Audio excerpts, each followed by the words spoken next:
A measure that will make it much harder to change Ohio's constitution is now in your hands after Republican state lawmakers pushed it through at the last hour. They've now set up an August election and did so as protesters converged on the state house and Democrats chanted "one person, one vote" on the House floor.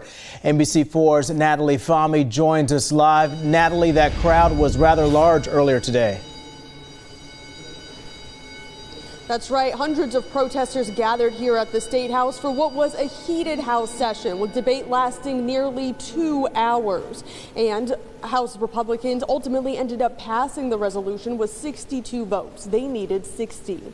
Again, hundreds of protesters were here at the State House all afternoon protesting the resolution and could even be heard from the House floor. And House Democrats led a chant in opposition to Senate Joint Resolution 2 that resulted in the gallery being kicked out. But the decision on Senate Joint Resolution 2 will ultimately be up to voters in 90 days. It will take a simple majority of Ohioans to enact this law. And if it does pass, that would mean issues on ballots in November, like abortion, would need 60% of Ohioans to vote in favor. I got reaction to the vote from lawmakers on both sides of the aisle right after.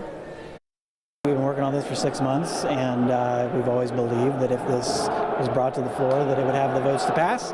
And nice to be proven correct, and look forward to the debate ahead now happening in Ohio. Republican majority has made it very clear that they will cave to extremists and cave to out-of-state special interests, cave to partisan politics.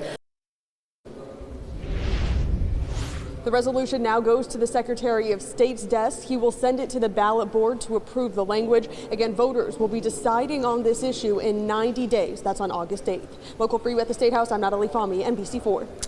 Natalie, thanks. The resolution targets efforts to instill the right to abortion in the Ohio Constitution. Mike Gonidakis, president of Ohio Right to Life, released a statement moments ago, writing, "The future of our state's constitution now rests completely in the hands of the people, not the political class, to debate amongst ourselves and come to a consensus."